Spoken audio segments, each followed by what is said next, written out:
enabled humanity to develop civilizations based on forests. And the third role of the forest is that it is a site of learning. We learn much information, knowledge from the forest. The fourth role is to be a site of work. It provides us with much work and job. And fifth, it is a resting place. Forests are sites of rest and healing and health. And sixth, it is the site of living. It provides us with food, and it is where our daily life takes place. And the seventh role of forest is our final resting place.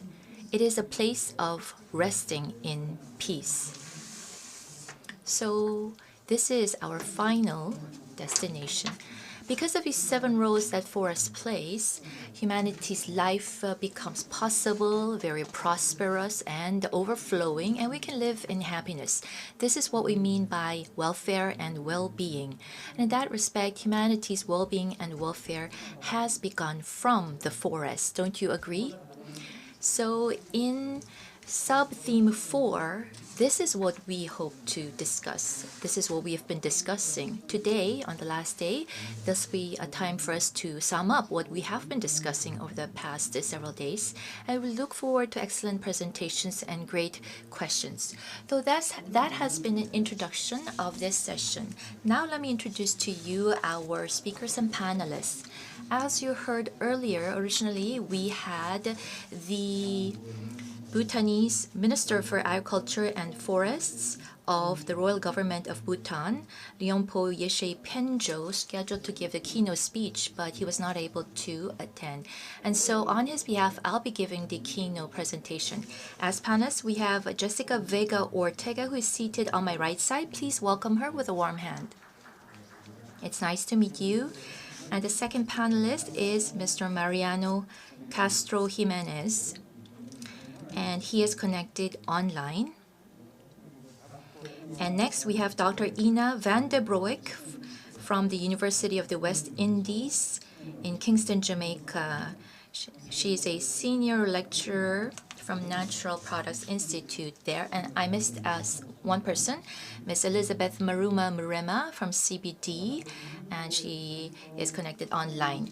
Next, we also have Dr. Jude Nzizifon Kimengzi, who is the leader of the Forest Institutions and International Development Research Group from the Technical University in Dresden, Germany. Last but not least, we have Mr. Dipayan Bhattacharya, who is a senior program manager of the World Food Program and team manager of the Food Assistance for ASET, who is also connected online. So that has been an introduction of the panelists. And now I would like to begin my keynote address. Let me move to the podium.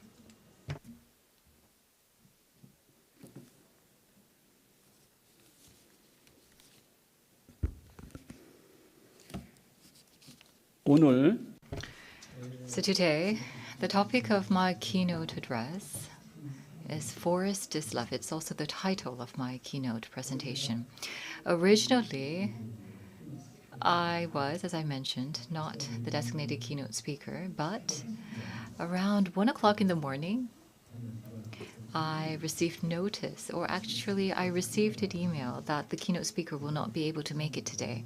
I received that email from the organizer, and so because I'm the moderator, I was given the task as keynote speaker as well. Luckily, because I speak in Korean and I can utilize simultaneous interpretation, I was able to prepare for my keynote address, and here I am speaking before you. So I ask for your understanding for speaking in Korean. As I mentioned before, I am a professor, but starting from 1992 till today, for around 30 years, I have been active in an NGO, the Forest and Culture Research Association, and also I'm a part of the Society for Forests and Culture. So Because what I do at the Society for Forests and Culture is directly linked with what is being dealt with under this session, let me introduce the activities. So if you look at the roles of the forests, you can produce forest goods and products, and also there's environmental functions, but also there's a cultural and also the artistic roles as well.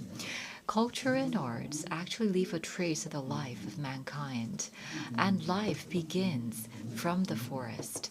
That is why the cultural and aesthetic aspects of the forest is very important. So the Society for Forest and Culture has a long history of 30 years. Relatively speaking, it's long. We have been focusing on identifying, preserving, and recording the culture related to the forest, and we have been working towards promoting the significance, the value, and the meaning of forest to the people so that we can help the people to learn to love the forest and also partake in protecting the forest. So two of the major activities that we carry out is that we publish bi-monthly magazine Forest and Culture, and second, we actually publish books. And up till now, we have published 25 books covering the entire forest culture of Korea. It's actually a massive project, and it's about 10,000 pages in A4 size paper. So it's a large-scale project, and we're receiving the support of the KFS. Now, the main information center, I'm sure that you received the Cultural Forest in Korea booklet. We're distributing this free of charge. Have you received this? Yes. Well, this has been published by the Society for Forest and Culture, and if you have not yet received it, please go to the main information center on floor 1, and you will be able to get it.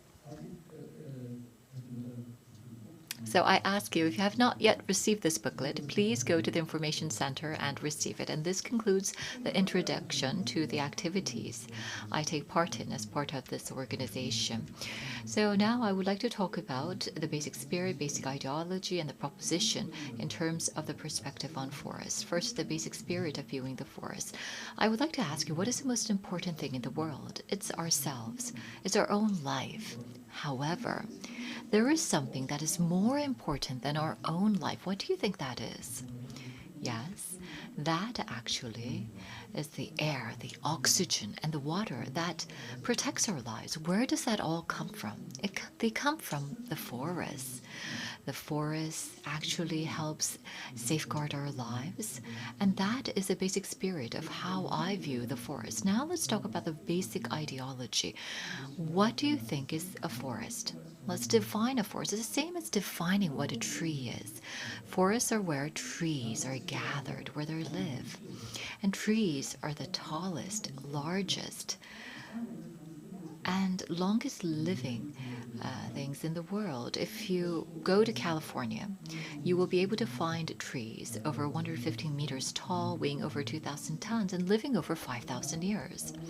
However, it's not enough to describe trees simply as the tallest and the largest and the longest living things or living things in the world.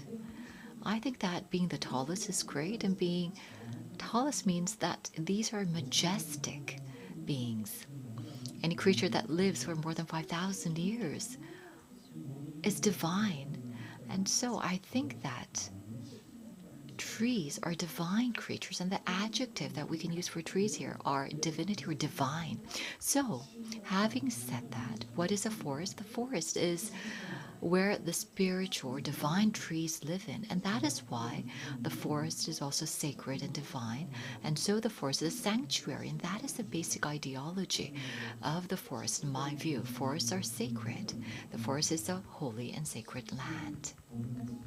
And so, lastly, I would like to talk about the proposition based on this basic spirit and basic ideology that are attached to forests. If you take a look at the lives of trees and forests and the functions they play for humanity, of course, you probably know the health functions, the healing, and the well-being functions. But aside from that, there are so many different functions that have been already covered in other sessions, so I will not go into the details.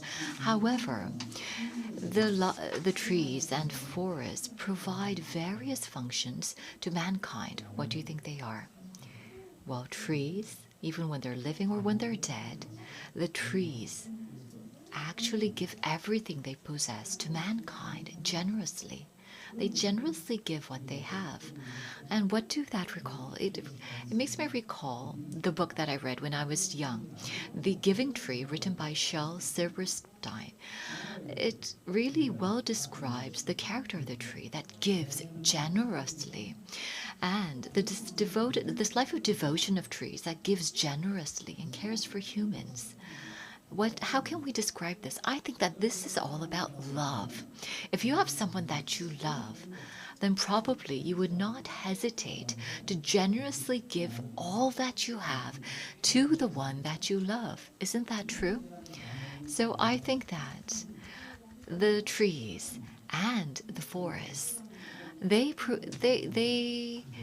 actually can be expressed as love, generous love. And that is why I believe forest is love. And that is what I have found out through my many years of studying, researching, and learning about trees. So that is a proposition that I have for trees and forests. Trees and forests shows us what love is truly about.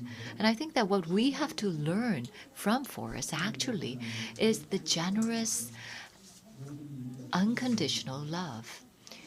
Forests have been providing so many things for the well-being and the health and the welfare and the peace of mankind. And that is why we can live in this green environment. So we have received so much love from the forest, and now it is time for us to give back that love to the forest. So everyone gathered here today, we have to think about the love that we have learned from forests, and now it is time to practice that love. Trees and forests are divine and sacred, and forests is love. And love brings us together. Love conquers everything.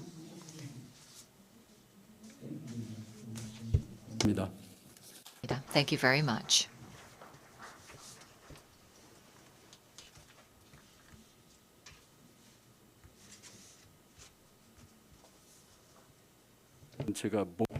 So I have two hats on. I have the hat as the keynote speaker, and now I'm going back to the hat on as a moderator. So I ask for your understanding. I'm very busy today.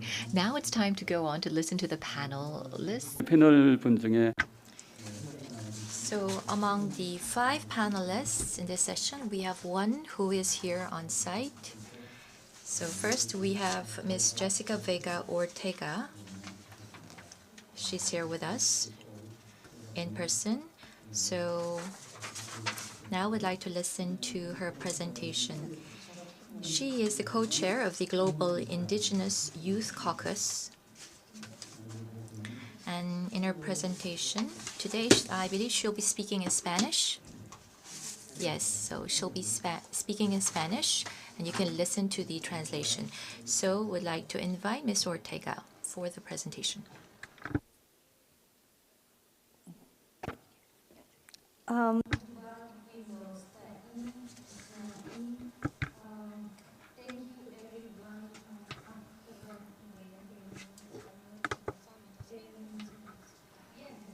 Thank you very much, and I'll be giving my speech in Spanish. Thank you for the warm introduction.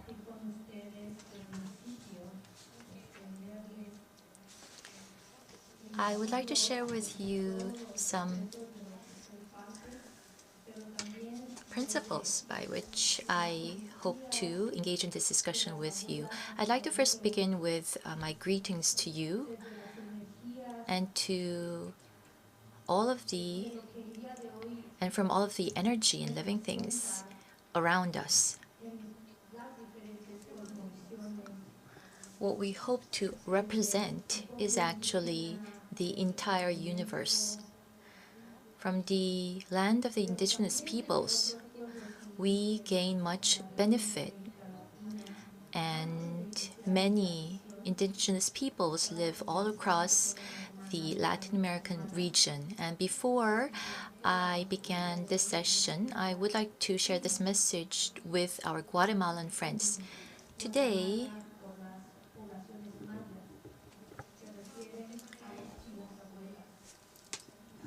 Well, my friend is living in Imos in Guatemala.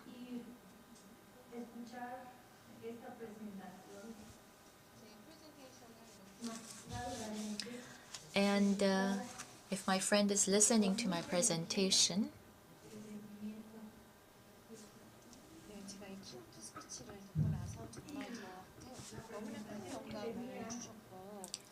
I do want to say that the keynote speech was very much moving for me, and I felt that I needed to change the contents of my presentation after listening to the keynote speech, which moved me a lot.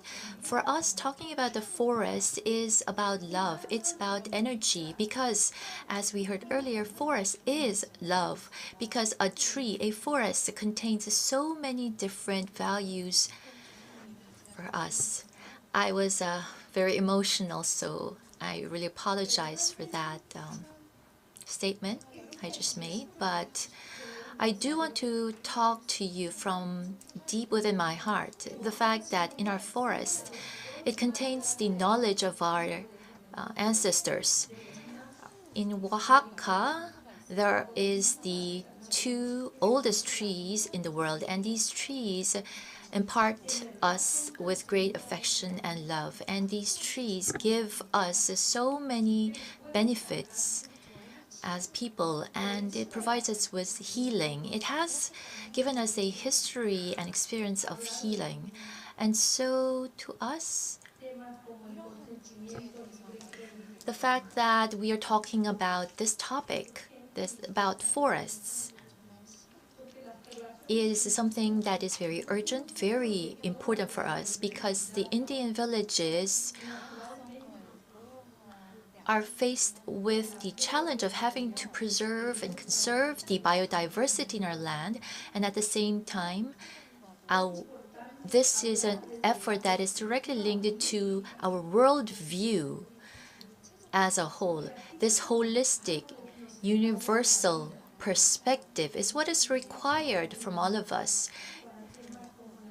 Forests, trees gives us life, it gives us food and medicine and healing, and maintains our connections to our indigenous land and helps us protect our culture.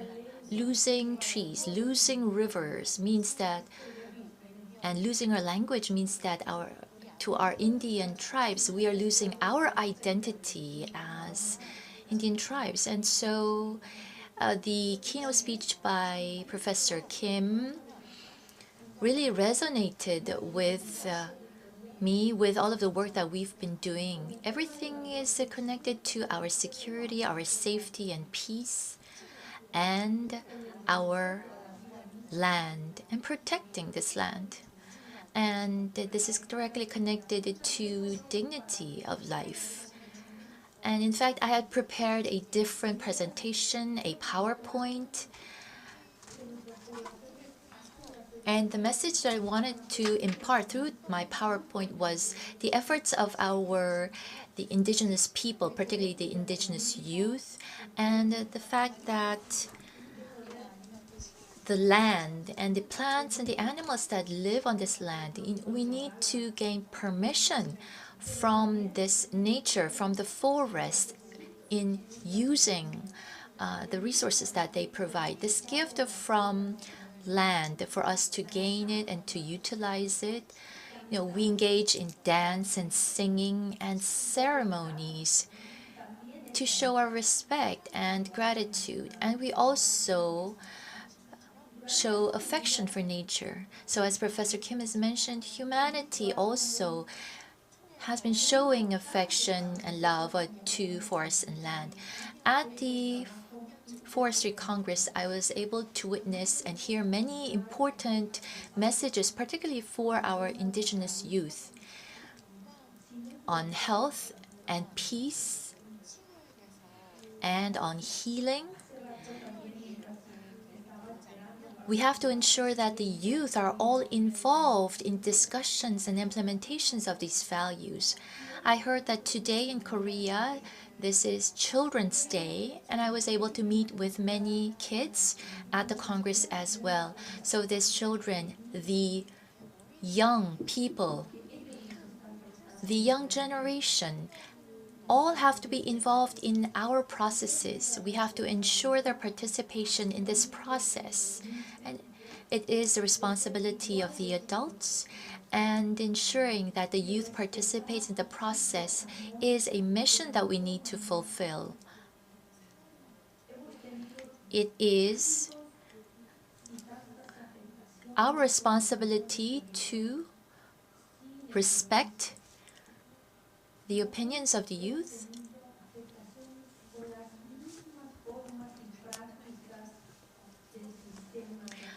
and of course we have experienced much conflict to date stemming from capitalism, from climate change, environmental pollution, and these are all anthropogenic problems and issues that we face. And we still have a lack of understanding on what is the most urgent challenge that we face. So humanity is dissipating from this earth, and this problem was caused by mankind themselves. And so business as usual cannot go on. The children, the future generation, all have to be involved in creating a new process. And we have to ensure that this effort to create change must goes on and be sustainable. So that is why I have much gratitude to all of you, to the keynote speech that we heard earlier. Because this is all for not just the future generations, but this is an effort for ourselves as well. Because the future generations will learn from what we do. It's learning about trees, about how to love the land, and to respect nature. So we need to take these urgent actions to conserve our territories. And there has been much sacrifice that have allowed us to preserve the land that we live in. And through this Congress, we hopefully will be able to have a holistic perspective and approach developed. So thank you so much for this opportunity to share with you the efforts that we've been engaging in. And I tried to share some examples with you, and I hope that this Congress will allow us to share more of this energy in the future. Thank you so much. 총회에서 이렇게 에너지를 받을. So at this Congress, we have been blessed with so many wonderful speakers, especially our speaker, Ms. Ortega, has just shed tears while she was speaking, and it's really touching.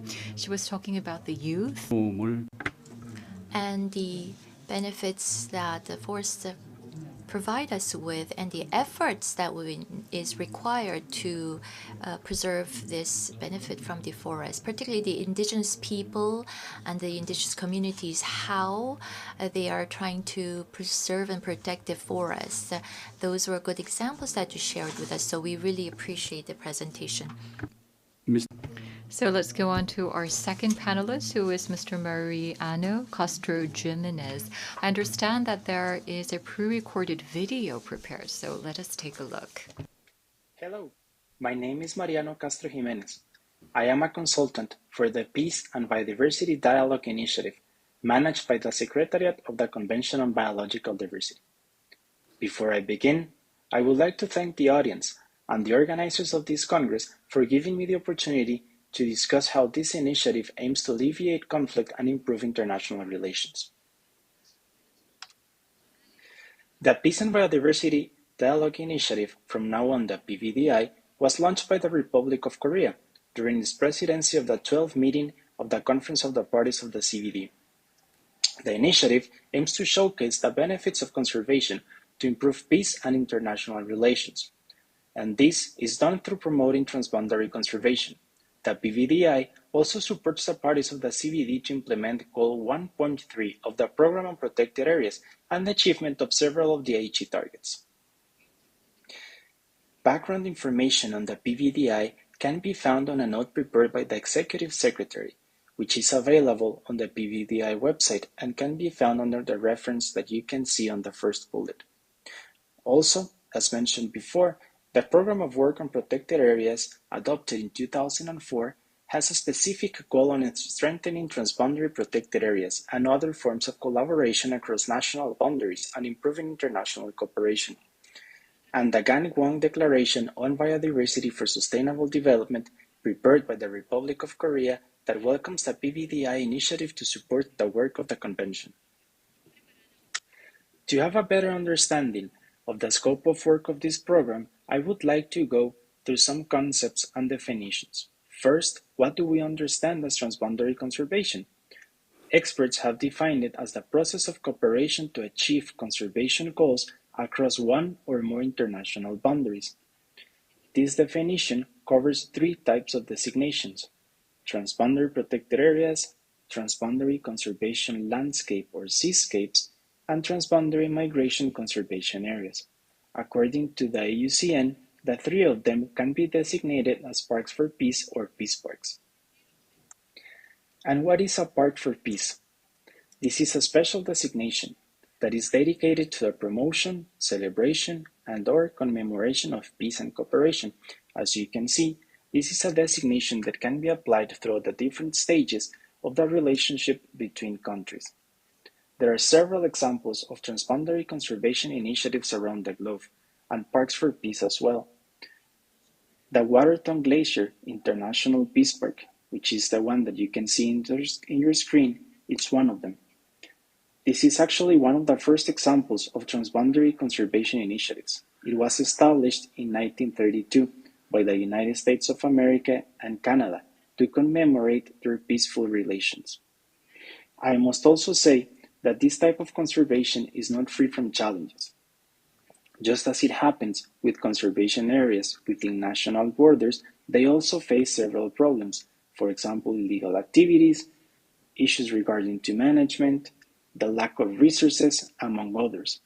However, as you can imagine, at a transboundary level, there are other challenges that also arise. For example, different visions, political complications, defining the best models for cooperation, or even harmonizing the different legal frameworks. Acknowledging these challenges, but also the benefits of transboundary conservation for both nature and people, the PVDI has been working on achieving the following objectives. First, promoting the value of peace parks and their conservation benefits of biodiversity, especially how conservation also helps alleviating conflict. Updating information on transboundary conservation complexes and facilitating collaboration by organizing workshops for countries and key stakeholders. For example, in previous years, the PVDI has organized side events at conferences of the parties of the CBD. Another objective is to facilitate the creation of new transboundary initiatives with peace elements and strengthening existing ones. For this, we have carried out surveys and identified the status of peace elements in transboundary conservation areas. We are also focused on disseminating best practices, guidelines, and facilitating the exchange of data, information, and resources. For example, on previous years, the PVDI has organized capacity building activities for specific regions, facilitated massive open online courses on peace park development and management, and several other resources that are available on our website. Before I finish, I would like to share with you this quote from someone that I greatly admire and who's also one of the founders of the Peace Park Foundation. Nelson Mandela said the following words: "I know of no political movement, no philosophy, and no ideology which does not agree with the peace park concept as we see it going into fruition today. It is a concept that can be embraced by all. In a world beset by conflict and division, peace is one of the cornerstones of the future. Peace parks are building blocks in this process, not only in our region, but potentially the entire world." And here, I would like to add that although transboundary conservation per se is not the sole solution to alleviate conflicts, it can definitely be seen as an important instrument that can facilitate the improvement and consolidation of international relations between countries by working together to achieve a common objective, protecting life on Earth. Here, I conclude with my presentation. Thank you for your attention and for the opportunity to share the work and objectives of the Peace and Biodiversity Dialogue Initiative with you. I would also like to take this opportunity to make an invitation to contribute and participate to help facilitate the achievement of this important initiative. More information is also available at our website. In addition, if you have any questions or comments, please don't hesitate to contact us. 네, 감사합니다. 히메네. Yes, thank you very much. We just heard from Mr. Jimenez. And so the PBDI, the Peace and Biodiversity Dialogue Initiative, is what he leads as a consultant. He introduced the organization and also the activities, in particular, the Parks for Peace, the role that the parks can play in terms of alleviating the confrontation. He said that this was not a silver bullet, but it can definitely play a role in improving the outcomes. And so thank you very much. Let's go on to the third panelist. Next, I would like to invite Dr. Ina van der Broek, who is a senior lecturer of the Natural Products Institute at the University of the West Indies in Jamaica. She's also an ethnobotanist. So Dr. van der Broek, your presentation, please. Thank you very much. A very good afternoon to everyone in the Republic of Korea and to everyone around the world, and many greetings from Jamaica. I'm an ethnobotanist at University of the West Indies, Mona campus. It's really an honor to be here. Thank you very much for inviting me to the session about forests for humanity and peace. My contribution intends to bring a Caribbean perspective to the dialogue about forests for local and transnational health and cultural well-being. Next slide, please. The Caribbean island region is wedged between North and South America, as you can see on this map. Perhaps this region is most famous as a tourist destination of sun, sea, and beach. However, it's also an important biodiversity hotspot with a high percentage of endemic plants that occur nowhere else on our planet, as you can see on the graph on the top left corner. At the same time, the Caribbean region contains many habitats that are vulnerable to degradation and deforestation, including forested mountain regions. I think that somebody is saying that they're not seeing my slides. I am seeing them. Next slide, please. For example, the Caribbean island of Jamaica was named Kaimaka by its original inhabitants, the Taino, an Arawak group of indigenous peoples. Kaimaka means land of wood and water, a name that refers directly to its forest. The island harbors 3,218 seed plants, of which 1/3 occur only in Jamaica. More than half of Jamaica's land area, 55% to be precise, consists of forest, with 14% of those being primary forest or broadleaf forest. In this picture, you see the primary forest of the Blue and John Crumb Mountains in eastern Jamaica, which I will use as a Caribbean case study. Next slide. The Blue and John Crumb Mountains are a large protected area with primary and secondary forests. Excuse me, organizers, people are putting in the chat that they are not seeing my presentation, my slides. Shall I continue? All right, can you go back one slide, please?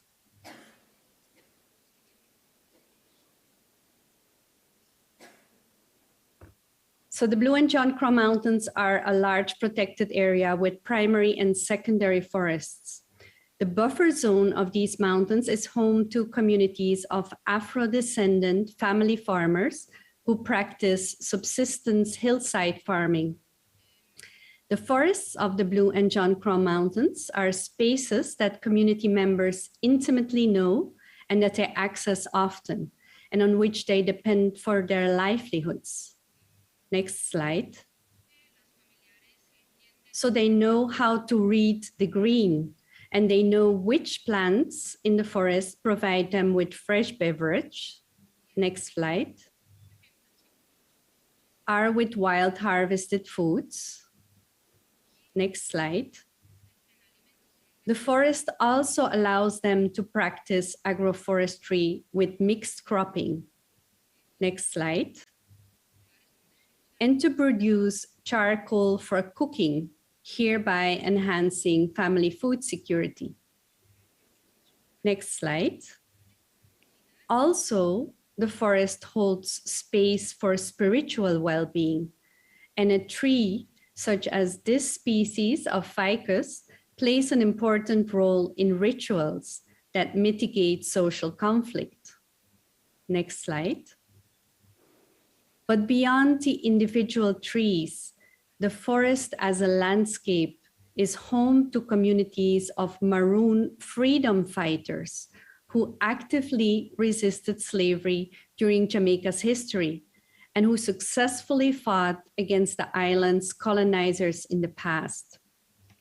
This happened here in this forest. This is why today the Blue and John Crow Mountains are also recognized as a UNESCO World Heritage Site.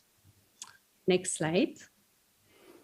This forest, as well as other forests throughout Jamaica, contribute to income generation for community members who collect lianas and their roots.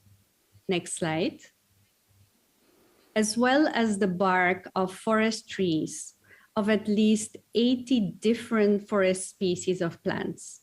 Here on this map, you see we collaborated with communities across several sites in Jamaica, and we conducted interviews and identified the plant species that were used as non-timber forest products. Next slide. To prepare a fermented beverage. This beverage is called root tonics, and it is perceived as a symbol of Jamaican cultural heritage that provides health and strength to the human body, and that also relaxes the mind. Jamaicans consider these forests to be places where the strongest plants grow in a natural, pollution-free environment, and that these characteristics of strength, of nature, and of being natural can be transferred to the human body by drinking this beverage. Next slide.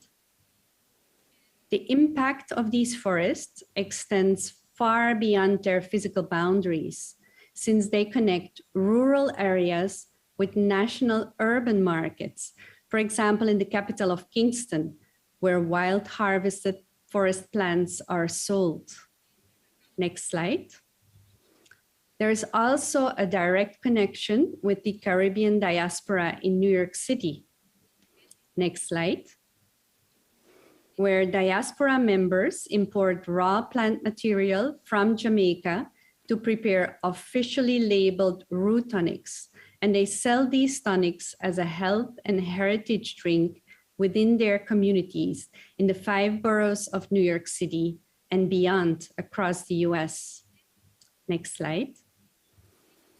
In summary, the forest directly connects nature and culture, and this relationship can be best understood as biocultural diversity, which represents the diversity of life.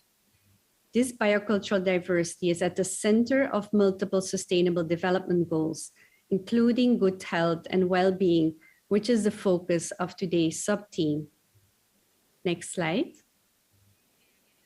My final slide shows a picture of a community member harvesting the bark of a tree that is not only endemic to Jamaica, but is only restricted to the primary forest of the John Crow Mountains.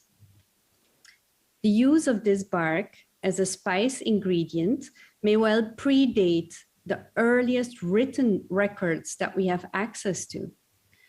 However, it's very important for us to keep in mind that survival of this cultural use depends on the continued survival of the forest as an ecosystem and as a cradle of biocultural heritage.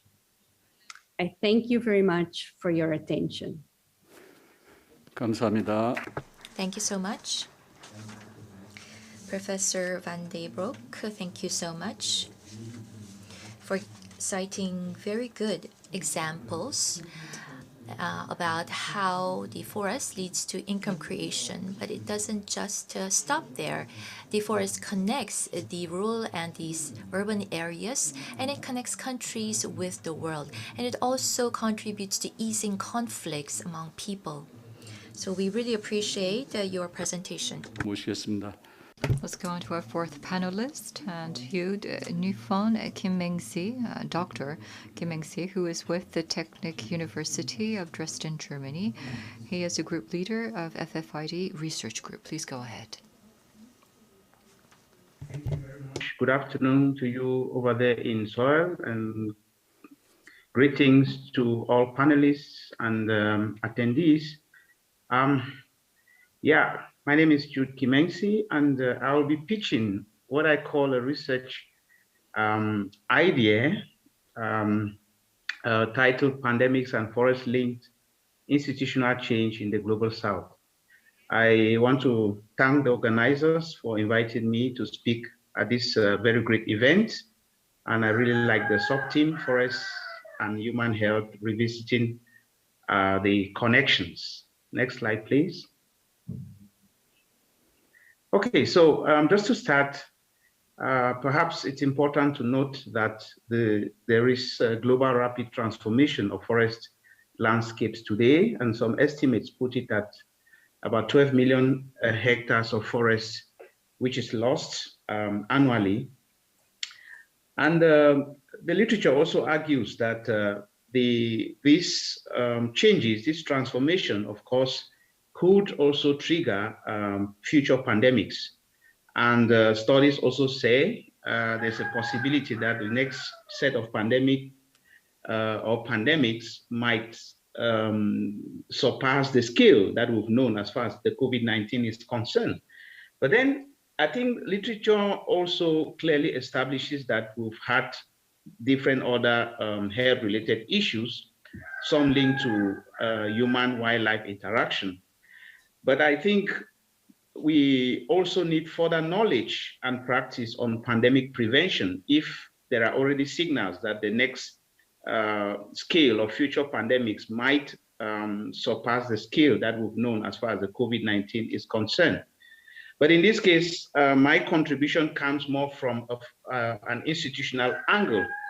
So we try to dig into the question, what will happen or what happened during previous pandemics, and how the forest-linked institutions change. Were there some short-term, medium-term, or long-term effects that we should expect as far as institutional arrangements are concerned? Next slide, please. But before I move into the core of it, it's important to also talk a bit about some of the ways in which national governments can contribute, especially through policy. And from here, the submission is that national governments, based on the lessons learned, especially with the COVID-19, there is a need to start thinking about promoting research and practice that will lead to the development of what I call pandemic resilient institutions. And this, of course, means national governments have to start thinking about more coherent and preemptive institutional arrangements. National governments, of course, have to still further intensify the need to link different sectors as much as possible, and also to foster community-based actions and partnerships.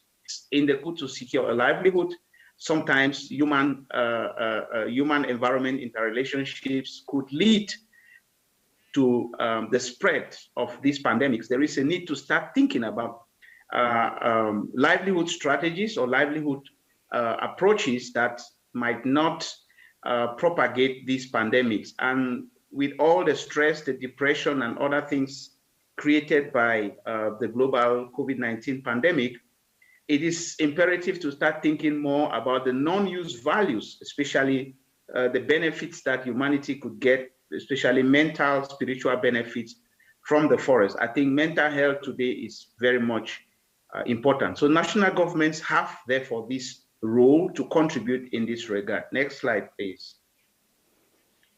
Okay, so now I pitch the project idea, which I call the Panifol project. And the aim, it's actually a project that is, we are still developing it.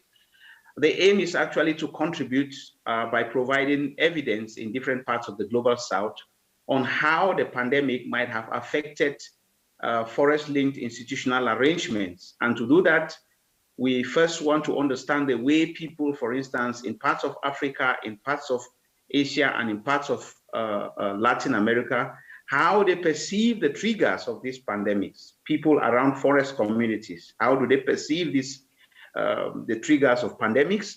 And we are also interested to understand the potential role this pandemic as a shock, so to speak, is reshaping institutional arrangements in these diverse contexts.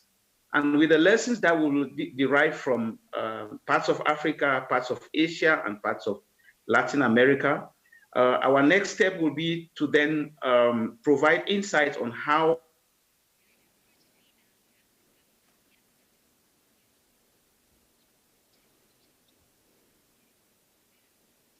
멈췄을까요?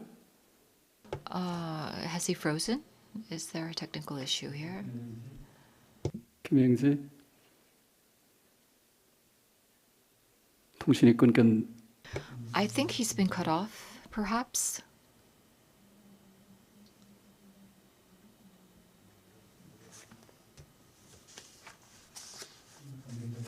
Okay, so organizers, can you please check? Has he been, he's disconnected, unfortunately.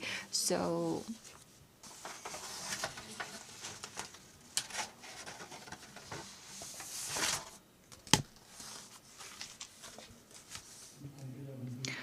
the organizers, if you believe that it's difficult to reconnect him, perhaps it might be better to have the next panelist speak first. Can you make a decision? Is it okay? Okay, then let us wait. Yes, let's go on to the next panelist first. Thank you. The next panelist will be connecting with Dr. Ju Kim-Eng-si in a short while. A little connection problem. But I'm in now. Okay, next slide, please. Okay. Yes, so this, the project is informed by, sorry about the technical issue I had from my side. And so the project is informed by three interlinked frameworks. We are looking at the eco-health theory, we are looking at the sustainable livelihoods framework, and we are also looking at critical institutionalism as an emerging field of research in the broader field of institutionalism. So we draw from these frameworks to support the research that will be carried out by our master's students and also our doctoral candidates. Next slide, please.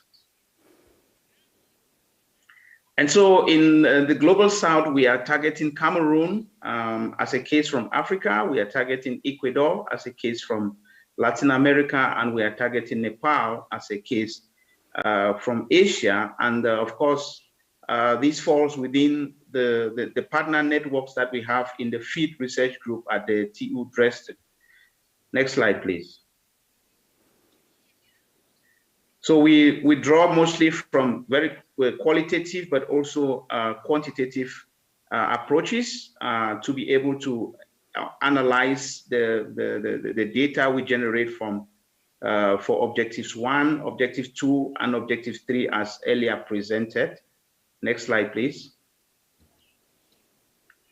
And so this is our preliminary position. The preliminary position we are taking is that locational diversity in the perceived triggers of pandemics, for instance, COVID-19, around forest communities of the global south should be expected. And the second position is that we should expect more medium and long-term institutional changes triggered by the pandemic. And based on the structure process dimension of institutions, our third position is that the process link changes should be prioritized over structural ones during pandemic resilient institutional theory and practice building. Next slide, please. So thank you very much for your keen attention. Again, it's a pleasure to speak at this very important event. Thank you very much. 네, 감사합니다. Yes, thank you very much. So he talked about how when pandemics arise, how we can look at the roles of the government, for example, and the approaches that is required. And that's some of the aspects that we touched by the product that he mentioned. Last but not least, we'd like to invite Mr. Dipayan Bhattacharya for the panel presentation. Dr. Bhattacharya, please go ahead. Thank you. A very good afternoon to all the panelists and other distinguished delegates who are joining from Seoul, and also all other co-panelists joining from the other parts of the world. So a good afternoon and good morning to everyone. My presentation would take you to a very specific place in Bangladesh. The place is called Cox's Bazar. And I would be talking about a slightly different issue, a challenge that is about a sudden influx of about 1 million refugees who came to Bangladesh from across the border, Myanmar. And this initiative is basically what we call integrated reforestation, was a joint initiative, though I'm presenting it on behalf of World Food Programme, but it was not an effort just by World Food Programme alone. It was through a very, very effective partnership with the government of Bangladesh, FAO, IOM, UNHCR, and a host of other national and international NGOs. Next slide, please. So I would like to introduce you to two personalities. One is Hassan, who is one of the 1 million refugees who came, as I mentioned, from Myanmar, and currently living in one of the densely populated and largest refugee camps in the world, which is in Cox's Bazar. And the other person is Hasina Begum, who, along with maybe 400,000 other Bangladeshis, welcomed these refugees with open arms and shared their food, their space, everything, so that they can live in harmony together. But gradually, they also started experiencing some potential conflicts as well, and I will come to that soon. But what happened in terms of environment and forest is that this sudden influx of refugees, started to have massive deforestation, which was of an unprecedented level of pace in terms of deforestation that already made, that made an already fragile landscape into, more and more barren areas exposed to rainfall triggered landslides, flash floods, loss of significant ecosystem services. And all these things were happening. And as a result, more than 400,000 acres of forests were already lost by, say, early part of 2018. The next slide, please.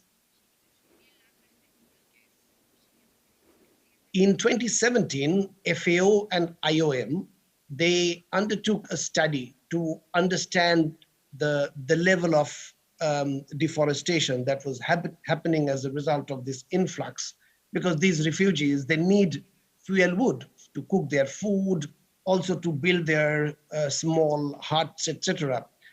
And the study found out that, and came to a conclusion that if that rate of deforestation continued unabated, by 2019, that entire area will be devoid of forests. So which would have significant environmental, social, economic impact, on the local population. There was a significant gap in terms of annual demand as well as supply, because these forests were serving about 400,000 people before this sudden influx of refugees. So what happened was that this gradually was becoming a potential for significant conflict between the refugees and the local communities who live there. Next slide, please. So we came up with this integrated reforestation effort. The name of the project is called Safe Access to Fuel and Energy, SAFE in short. That was kind of a joint initiative led by FAO along with WFP, IOM, Government of Bangladesh, UNHCR, and a few others. So what was considered as a part of this, mainly from the rehabilitation of degraded land, was plantation that would build a combination of wide range of species, which was grass, leguminous seeds, bamboos, and indigenous trees. So a number of interventions were proposed along with the reforestation for reclaiming the landscape and restoring the lost resources and ecosystems. And what happened was that along with this reforestation effort, understanding that these huge populations still need fuel to cook their food, we started providing LPG cylinders to them. Every month, a voucher equivalent of one cylinder was uploaded into the smart card of which was given to all these refugee households and also some local population. And then they would go with their smart card to the nearby LPG dealer so that they can get their entitlement from them. And they would use that to cook their food. Next slide, please. So this, talking about once again the plantation side of this initiative, it basically had 5 interrelated kind of protection, stabilization, erosion control, and also institutional and homestead plantation as a part of this comprehensive plan. The first one is the riparian protection that was essential. First, to protect all the water bodies, the drainage, river banks, etc., so that there is a natural filtration process that could be introduced. In the backdrop of this slide, you can see the barren land. So this was captured in early 2018. The next part of the strategy was slope stabilization, because this was not a flat area with undulating surface. So what we proposed was planting mixed vegetation on slopes for 0 to 30 degrees, and also a combination of mechanical land stabilization and biological land stabilization for areas having more than 30 degrees of slope. We did also, because a lot of roads were constructed for connectivity, so roadside erosion control also was extremely important as one of the strategies. So we have done that. We have been doing that in terms of harmonization of soil stabilization effort that would prevent soil erosion and loss and reduce airborne particle pollution as well. The fourth strategy was windbreak plantation. This area is not very far from the Bay of Bengal, and as a result, it really receives a significant number of cyclones and very strong winds. So the windbreak plantation is also part of that comprehensive plan. And the fifth one is institutional and homestead planting, for which we provided plantation materials, saplings to all the families, and so that they could grow plants, mostly the vegetable crop plants, around their homestead. Next slide, please. So what we have accomplished till now, you can see the image, the two images. One is in completely barren land, and then the regreening effort that we have managed to accomplish till 2021. So we sat with the communities and really adopted a participatory approach. We sat with both the refugees and the local communities separately, together with women, with youth, and came up with site-specific plans for plantation. With the technical support from FAO, WFP raised plantations, in the degraded land, with, as I mentioned, with grass, with legumes, with different kinds of trees having, a shorter maturity to the trees that can provide benefits in the longer term. And all these things were done by adopting what we call Miyawaki approach. Next slide, please. The Miyawaki approach is nothing but where we basically harness the indigenous knowledge, the local knowledge, and local species and varieties that are available, across four categories: the main tree species, subspecies, shrubs, and the ground covering herbs that could lead to, the rapid restoration of the local ecosystem. FAO also brought in a lot of innovative practices which are based on local knowledge, once again, mostly by introducing earthen cocoons, watering, applied biochar, so that, the environmental degradation could be, addressed by sprinkling the biochar on the soil, cocoa peat, water hyacinth that can also conserve the moisture, so that, the plantation activities can be undertaken, year round. And as a result of that, in certain sites, the sapling survival rate was as high as 100%. Overall, an independent study found that the sapling seedling survival rate was as high as 80%. Next slide, please.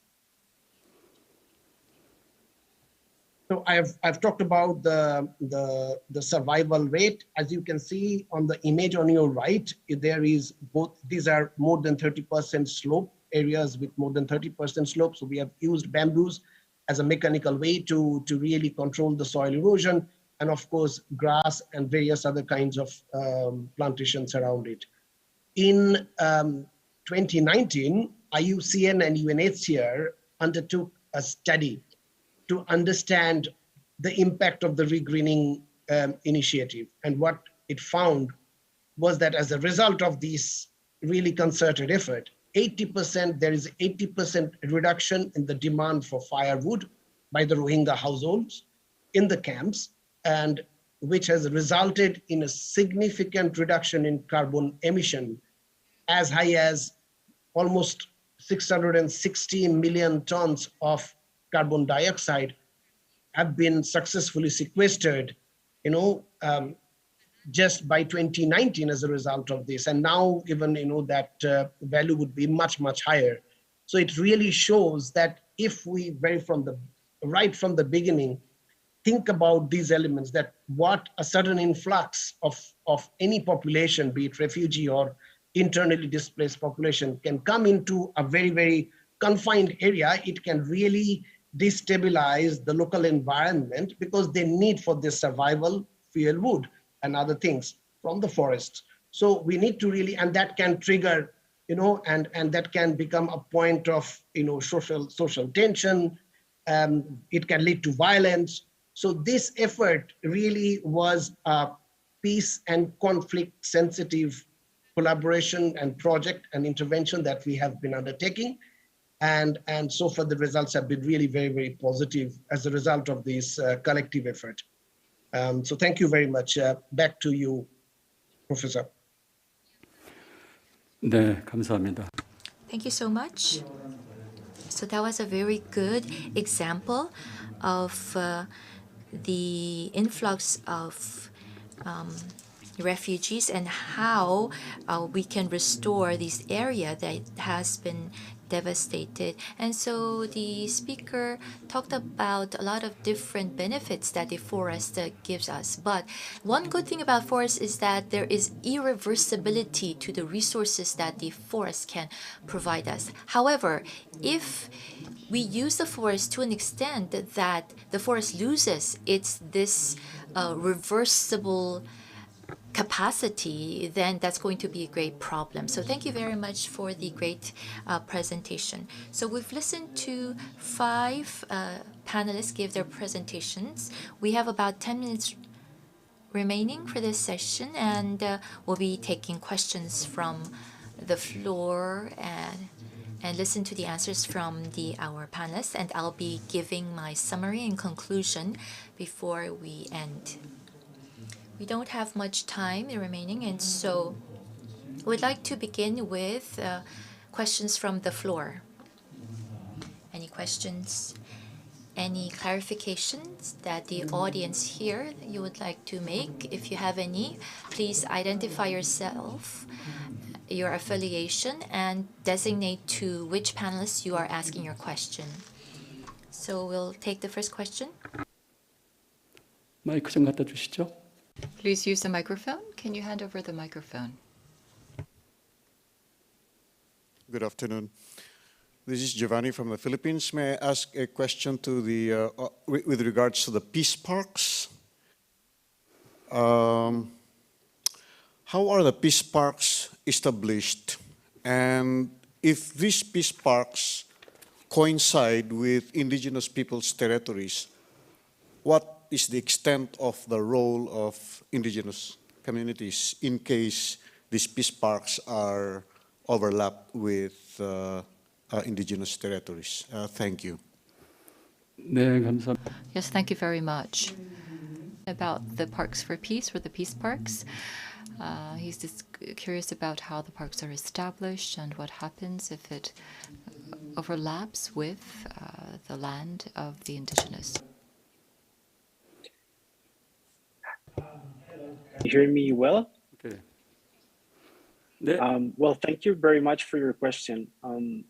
I guess that the way to respond this is that protected areas are established according to national legislations. So there's not like international regulatory receipt of how everything should be established, but it should follow like the internal procedures in order to do it. However, as mentioned during my presentation, the whole essence of these kinds of protected areas is that they're transboundary. So in order to act like, in order to define it as a peace park, it should have the peace element between in a cross-border region.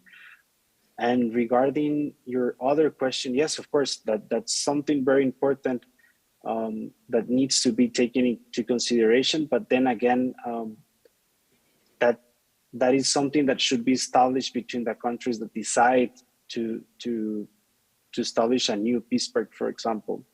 I'm sorry if my answer is not as clear or as exact or precise as you would like to, but then we will have to analyze case by case. I wouldn't like to go any further into details, but for example, as I mentioned during my presentation as well, peace parks can be established within different stages of the relationship between countries. So there's no like how would you put it? You could have different situations in which they're established, so they would have to be defined according to each scenario. Again, sorry if you would like to have like a more accurate answer to any particular case, but I believe that the right answer should be defined according to a case-by-case scenario.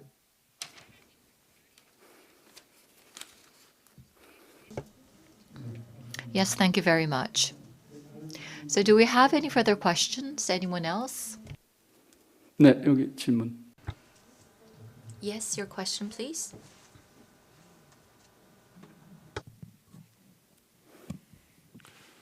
Better I take it. So, thank you very much. I don't really have a question, or not a specific at the moment, but I have an offer and an invitation to announce. My name is Bernd Unger. I'm the chair of the Forest Interest Group of the Environmental Peacebuilding Association. And I would like to use this opportunity to link your work with all the presentators with the Environmental Peacebuilding Association. And just to make this announcement, I took the words. Thank you very much. 아주 좋은.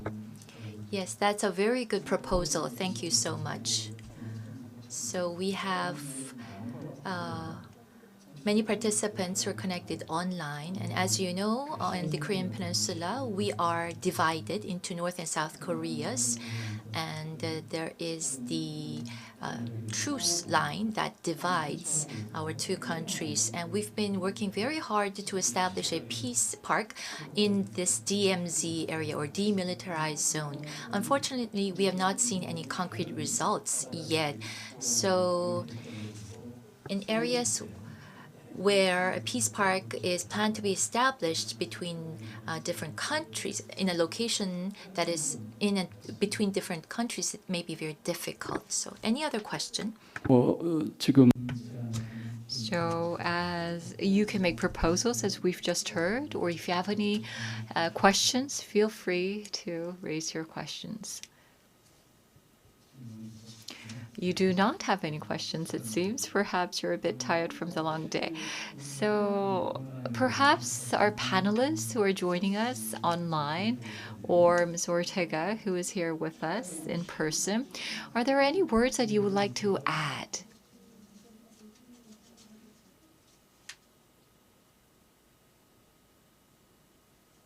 No? Then I would like to make the closing remarks. 야. I will briefly summarize our session and give a few proposals before we conclude.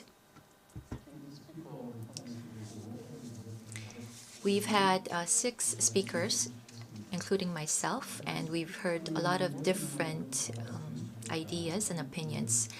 And I try to present a perspective in terms of discussing this topic. And the 5 panelists gave us their specific examples based on their past experience and the knowledge that they have gained.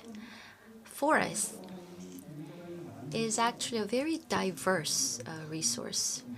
And so based on the presentations that we heard today, forests entail a lot of different challenges as well. So as we heard in the earlier example, when there's a huge influx of refugees, for example, they would be camped usually in the rural areas near the forests. And this results in a lot of the forest damage and devastation oftentimes. Also, as you know well, forest is connected to various aspects of human life. Living a happy, healthy life, to do that in the field of medicine and health, forests have to be considered as an important element also. Forests seem to be located very far away from where people live. However, a lot of the forest products are being utilized to connect the rural areas and the urban areas, to connect that country with other country, to connect the international community. And forests connect us all physically, but also sometimes it can lead to conflicts, but also be a source of easing those conflicts at the same time.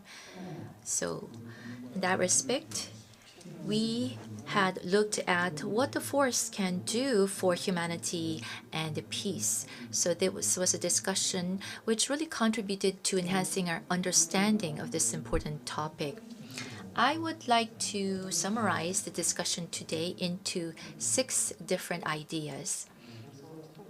The first is that there are a lot of health, well-being, welfare, and other social, cultural, and spiritual value contained in forests. So it's important for us to identify and explore these values of the forest. And this requires a lot of connections and cooperation among the different stakeholders. So let us engage in this effort to develop and identify these values of forest together. Secondly, there needs to be a support system for the different agencies in their effort for forests. A lot of international organizations and local organizations have been mentioned. So there needs to be continued support to these agencies and organizations. And another aspect is that we need to encourage the participation of the constituents of society. So let us promote the social constituents' participation in these forest-related processes. And fourth is that we need to encourage scientific research on health, well-being, welfare, and other aspects of forests. You may say that, well, we are so caught up in living our daily lives, livelihood, that it's difficult for us to think about scientific research. But I believe that this is a must. And the fifth point is that we need international networking. So all of the panelists here in this session, we need to continue on with this networking and exchange efforts, because that is going to contribute greatly to the area of forests. And last but not least, the lessons that the forests give us. The teaching of the forest is to carry out our actions of affection and love. So we need some kind of a campaign to ensure that these benefits and value of forests will be taught and spread throughout the world. FAO, which is the organizer of this session, hopefully we'll be taking note of these important points that we have discussed through this session. So in session 5, we looked at forests for humanity and peace. That was our discussion topic. You probably know the Scottish U.S. father of national parks, John Muir, has said, into the universe is through forest wilderness. And into the forest I go to lose my mind and find my soul. 그렇습니다. So that is right. It is a forest that cleanses of our mind and our soul and gives us peace. So we have to love the forests more. And Wangari Maathai was able to plant 45 million trees. 45 million. So why is it that she planted all these trees? Is this just for greening our land? Well, yes, that's partly true. But if you read the book that she's written, she says that planting trees is for mankind's soul. It is for the soul of people. Because when people's soul is polluted, we cannot love other people. We cannot love nature. And so for the soul of mankind, it's important that we plant trees, according to Wangari Maathai. And we are living in the pandemic era right now, and there's the global pandemic expert, Yona Mayet, Professor Yona Mayet, and the professor has said that we are suffering from these communicable diseases such as COVID-19 because the viruses which used to live just in nature had lost their natural environment, and so they transferred to the human world, and it is causing a lot of these pandemics and epidemics among people's society. And so to reduce these communicable diseases, we need to restore the forests. So a life of well-being, a life of health can be ensured through forests, because forests contribute to removing these diseases. And Martin Luther King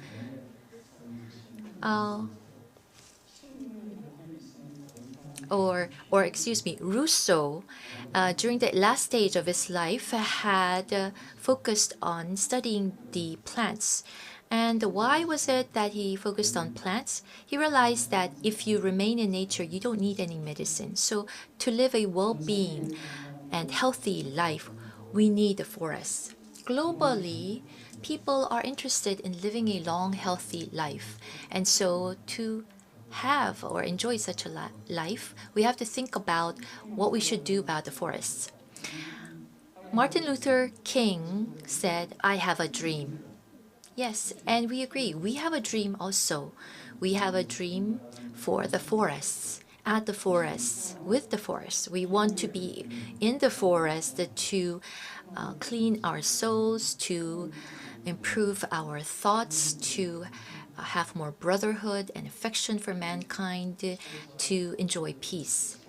The slogan of the 15th World Forestry Congress is building a green, healthy, and resilient future with forests. And this requires a lot of effort on our part. So this pale blue dot, which is the earth that we are living on, we have to ensure that the earth will be a planet full of mankind, humanity, and peace. Today is the 100th anniversary of Children's Day in Korea, and today is also the entry point to summer. And we'll be seeing greener forests with more birth happening. And with this, we'd like to conclude this session. To all the panelists, to all the participants, thank you so much. Please go home in warm and peaceful heart, filled with love of forests and the green forests of May this month of Korea as an unforgettable memory. 대단히 감사합니다.